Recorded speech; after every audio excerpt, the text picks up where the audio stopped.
Harry Potter and the Chamber of Secrets, Chapter 4 at Flourish and Blots, page 63. A fine example you've set for your children, brawling public. What Gilderoy Lockhart must have thought. He was pleased, said Fred. Didn't we hear him as we were leaving? He was asking that bloke from the Daily Prophet if he'd been able to work the fight into his report. Said it was all publicity.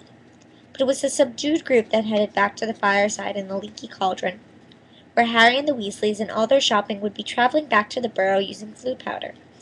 They said goodbye to the Grangers, who were leaving the pub for the Muggle Street on the other side. Mr. Weasley started to ask them how bus stops worked, but stopped quickly at the look on Mrs. Weasley's face. Harry took off his glasses and put them safely in his pocket before helping himself to some Floo powder. It definitely was not his favorite way to travel. Chapter 5. The Whomping Willow. The end of the summer vacation came too quickly for Harry's liking. He was looking forward to getting back to Hogwarts, but his month at the Burrow had been the happiest of his life. It was difficult not to feel jealous of Ron when he thought of the Dursleys and the sort of welcome he would expect next time he turned up on Privet Drive. On their last evening, Mrs. Weasley conjured up a sumptuous dinner that included all of Harry's favorite things, ending with a mouth-watering treacle pudding.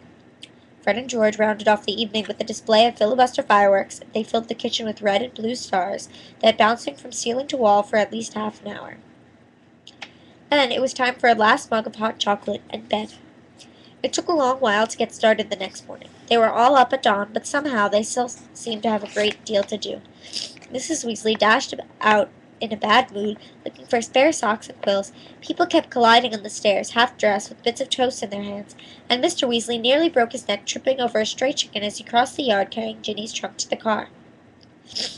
Harry could not see how 8 people, 6 large trunks, 2 owls, and a rat were going to fit into one small Ford Angela. He had reckoned, of course, without the special features that Mr. Weasley had added. Not a word to Molly, he whispered to Harry as he opened the trunk to show him how it had been magically expanded so that the luggage fitted easily. When at last they were all in the car, Mrs. Weasley glanced into the back seat where Harry, Ron, Fred, George, and Percy were all sitting comfortably side by side, and said, Muggles do know more than we give them credit for, don't they? She and Ginny got into the front seat, which had been stretched so that it resembled a park bench. I mean, you'd never know it was this roomy from the outside, would you? Mr. Weasley started up the engine, and they trundled out of the yard. Harry, turning back for one last look of the house, he barely had time to wonder when he'd see it again. When they were back, George had forgotten his box of filibuster fireworks. 5 minutes after that, they skidded to a halt in the yard so that Fred could run out for his broomstick. They had almost reached the highway when Ginny shrieked that she had left her diary. By the time she had clambered back into the car, they were running very late, and tempers were running high. Mr. Weasley glanced at his watch and then his wife. Molly, dear. No, Arthur. No one would see. This little button here is an invisibility booster I installed, and that'll get us up in the air, and then we fly above the clouds. We'd be in there in 10 minutes, and no one would be any the wiser. I said no, Arthur, not in broad daylight. They reached King's Cross at 11:15. Mr. Weasley dashed across the road to get trolleys for their trunks, and they all hurried into the station. Harry had caught the Hogwarts Express the previous year. The tricky part was getting onto the platform 9 3/4, which wasn't visible to the Muggle eye. What you had to do was walk through the solid barrier dividing platforms 9 and 10. It didn't hurt, but it had to be done carefully so that none of the Muggles noticed you vanishing. Percy first, said Mrs. Weasley, looking nervously at the clock overhead, which showed that they only had 5 minutes to disappear casually through the barrier. Percy strode briskly toward and vanished. Mr. Weasley went for next. Fred and George followed. I'll take Ginny, and you two come right after us, Mrs. Weasley told Harry and Ron, grabbing Ginny's hand and setting it off. In the blink of an eye, they were gone. Let's go together. We've only got a minute, Ron said to Harry. Harry made sure that Hedwig's cage was safely wedged atop his trunk and wheeled his trolley round to face the barrier. He felt perfectly confident. This wasn't nearly as uncomfortable as using Floo powder. Both of them bent low over the handles of the trolley and walked purposefully toward the barrier, gathering speed. A few feet away from it, they broke into a run and crash! Both trolleys hit the barrier and bounced backward. Ron's trunk fell off with a loud thump. Harry was knocked off his feet, and Hedwig's cage bounced back into the shiny floor, and she rolled away, shrieking indignantly. People around them stared as a guard nearby yelled, What in blazes you think you're doing? Lost control of the trolley, Harry gasped, clutching his ribs as he got up. Ron ran to pick up Hedwig, who was causing such a scene that there were a lot of muttering about cruelty to animals from the surrounding crowd. "Why can't we get through?" Harry hissed to Ron. I don't know." Ron looked wildly around. A dozen curious people were still watching them. "We're going to miss the train," Ron whispered. "I don't understand why the gateway sealed itself." Harry looked up at the giant clock with a sickening feeling in the pit of his stomach. 10 seconds. 9 seconds. He wheeled his trolley forward cautiously until it was right against the barrier, and then he pushed with all his might. The metal remained solid. 3 seconds. 2 seconds. 1 second. "It's gone," said Ron, standing stunned. "The train's left. What if Mum and Dad can't get back through with us?" "Have you got any Muggle money?" Harry gave a hollow laugh. "The Dursleys haven't given me pocket money for about 6 years." "I can't hear a thing," he said tensely. "What are we going to do?" "I don't know how long it'll take Mum and Dad to get back to us." They looked around. People were still watching them, mainly because of Hedwig's continuing screeches. "I think we better go wait by the car," Harry said. "We're attracting too much attention." "Harry," said Ron, his eyes gleaming. "The car! What about it? We can fly the car to Hogwarts." "But I thought, we're stuck, right? And we've got to get to school, haven't we? And even underage wizards are allowed to use magic if it's a real emergency. Section 19 is something of the restriction of thingy." "But your Mum and Dad," said Harry, pushing against the barrier in the vain hope that it would give way. "How will they get home?" "They don't need the car," said Ron impatiently. "They know how to apparate. You know, just vanish and reappear at home. They only bother with flu powder in the car because we're all under age and not allowed to apparate yet." Harry's feeling of panic turned suddenly to excitement. "Can you fly it?" "No problem," said Ron, wheeling his trolley round to face the exit. "Come on, let's go. If we hurry, we'll be able to follow the Hogwarts Express." And they marched off through the crowd of curious muggles, out of the station and back onto the side road where the old Fort Anglia was parked. Ron unlocked the cavernous trunk with a series of traps from his wand. They heaved the luggage back in, put Hedwig on the back seat, and got into the front. "Check that no one's watching," said Ron, starting the ignition with another tap of his wand. Harry stuck his head out of the window. Traffic was rumbling along the main road ahead, but the street was empty. "Okay," he said. Ron pressed a tiny silver button on the dashboard. The car around them vanished, and so did they.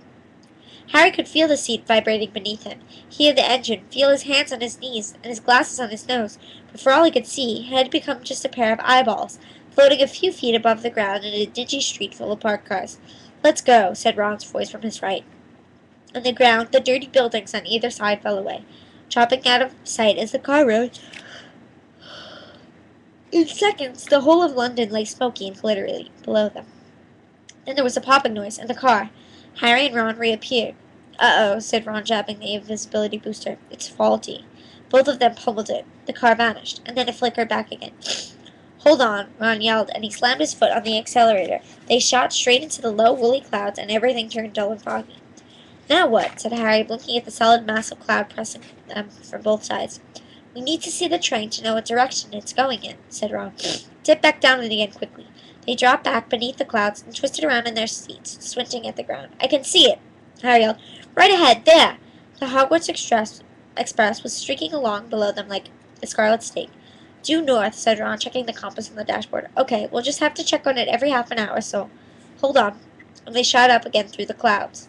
A minute later, they burst out into a blaze of sunlight. It was a different world. The wheels of the car skimmed the sea of a fluffy cloud, the sky bright, endless with blue under the blinding white sun. "All we've got to worry about now are airplanes," said Ron.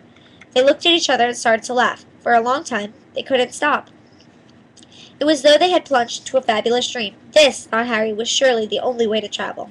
Past swirls, turrets of snowy cloud, in a car full of hot, bright sunlight, with a fat pack of toffees in the glove compartment, and the prospect of seeing Fred and George's jealous faces when they landed smoothly and spectacularly on the sweeping lawn in front of Hogwarts Castle. They made regular checks on the train as they flew further and further north, each dip beneath the clouds showing them a different view. London was soon far behind them, replaced by neat green fields that gave way into a wide purplish moor. A great city alive with cars like multicolored ants, villages with tiny toy churches. Several uneventful hours later, Harry had to admit that some of the fun was wearing off. The toffees had made them extremely thirsty, and they had nothing to drink. He and Ron had pulled off their sweaters, but Harry's t-shirt was sticking to the back of his seat, and his glasses kept sliding down to the end of his sweaty nose. He had stopped from noticing the fantastic cloud shapes now, and was thinking longingly of the train miles below, or you could buy ice-cold pumpkin juice from a trolley pushed by a plump witch. Why hadn't they been able to get onto platform 9 3/4? Can't be much further, can it? Crowed Ron, hours later still, as the sun started to sink to their floor of cloud, straining in a deep pink, ready for another trek on the train. It was still right below them, winding its way past snow-capped mountains. It was much darker beneath the canopy of clouds. Ron put his foot on the accelerator and drove them upward again, but as he did so, the engine began to whine. Ron and Harry exchanged nervous glances. "It's probably just tired," said Ron. "It's never been this far before." And they both pretended not to notice the noise, the whining growing louder and louder as the sky became steadily darker. Stars were blossoming in the background. Harry could pull his sweater back on, tried to ignore the way the windshield wipers were now waving feebly, as though in protest. "Not far," said Ron, more to the car than to Harry. "Not far now," and he patted the dashboard nervously. When they flew back beneath the clouds a little while later, they had a squint through the darkness for a landmark they knew. "There!" Harry shouted, making Ron and Hedwig jump. "Straight ahead!" Silhouetted on the dark horizon, high on the cliff over the lake, stood the many turrets and towers of Hogwarts Castle. But the car had begun to shudder and was losing speed. "Come on," said Ron, cajoling, giving the steering wheel a little shake. "Nearly there, come on." The engine groaned. Now jets of steam were issuing from under the hood. Harry found himself gripping the edges of his seat very hard as they flew toward the lake. The car gave a nasty wobble.